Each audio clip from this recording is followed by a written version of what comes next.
Hello friends, कैसे हैं आप लोग। आज मैं आप सबके लिए जो है सीडीपी का बेहतर कंटेंट लेके आया हूँ। आज का जो टॉपिक है वो है अधिगम यानी लर्निंग, सीखना। आज मैं आपको बताना चाहूँगा सबसे पहले कि मैंने पहली बार में सीटेट क्वालिफाई किया है। और ये जो वीडियो है 3 से 4 मिनट की वीडियो होने वाली है। आप इसे जो है ध्यान से सुन लीजिए और देख लीजिए। मैं दावे के साथ कहता हूँ आप पहली ही बार में सीटेट क्वालिफाई कर जाएंगे। सीडीपी में तो बहुत अच्छा ही करेंगे।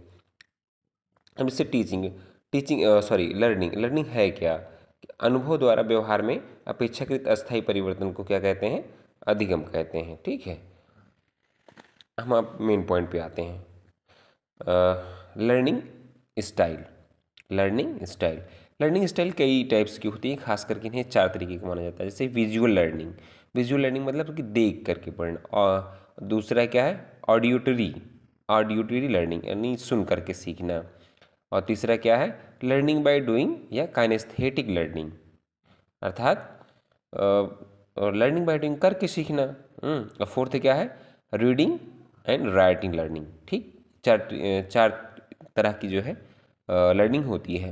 अब जो हम मेन पॉइंट हमारा शुरू हो रहा है वो अब शुरू हो रहा है जहाँ से सीटेट के क्वेश्चन आते हैं। जो हमारी लर्निंग होती है, सबसे पहला पॉइंट है, इस पे आप याद रखिएगा। जैसे इसमें लिखा है स्पाइरल में, जो हमारी लर्निंग होती है, जो अधिगम होता है वो स्पाइरल वे में होता है, लीनियर वे में नहीं होता है। ठीक है, तो ये पॉजिटिव पॉइंट है स्पाइरल वे में। स्पाइरल का मतलब ऐसे देखो, यहाँ नहीं बनाए हैं, आगे हम बनाए होंगे कहीं। स्पाइरल मतलब ऐसे, जैसे स्पाइरल में कॉपी देखियो ना, ऐसे एक दूसरे से जुड़ी होती हैं।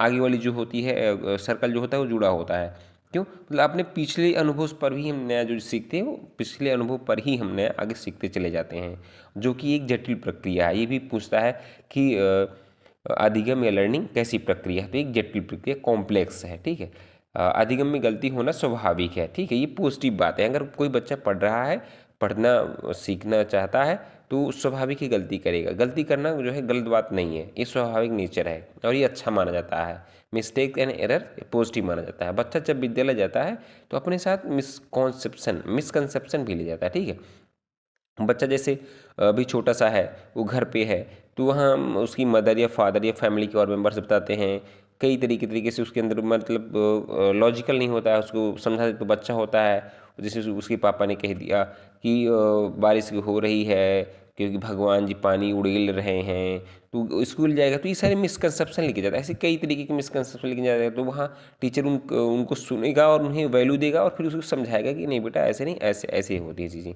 तो बच्चे के अंदर बहुत सारे मिसकंसेप्शन होते हैं, एरर्स होते हैं, और वो टीचर जो है उनको सही करता है।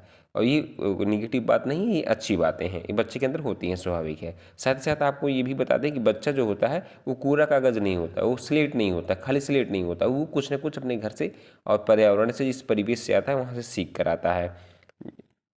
पर्यावरण में जैसे कि व्यक्ति, समाज, स्कूल, घर, परिवार, ये सारी बातें। अब जैसे कि लर्निंग 2 तरीके की हो सकती है, एक हो सकती है पॉजिटिव, एक निगेटिव। अब जैसे पॉजिटिव क्या है, जैसे कि बच्चा अच्छी आदत से संस्कार सीखता है, अच्छा व्यवहार करता है, ये सब क्या है, पॉजिटिव लर्निंग है।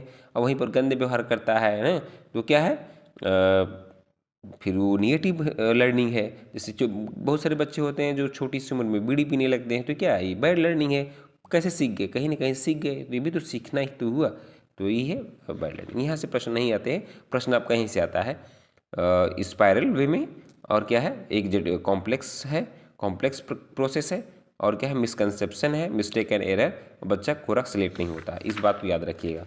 नेक्स्ट है इसमें जो बातें हैं, लर्निंग व्यापक प्रक्रिया है, न कि, हाँ ये प्रश्न यहाँ से आता है, लर्निंग प्रोडक्टिव नहीं है, ये कम्प्रहेंसिव है। ठीक है, क्योंकि कोई प्रोडक्ट नहीं है। ठीक है, इसको आप याद रखिए, प्रोडक्ट नहीं है, लर्निंग क्या है, एक प्रक्रिया है।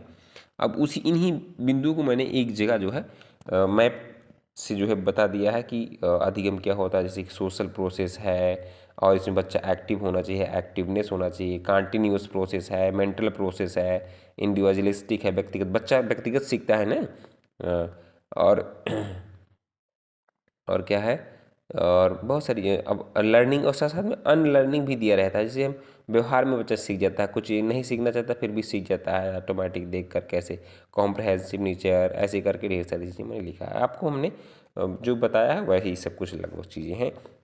बस इतना ही काफ़ी। Thank you.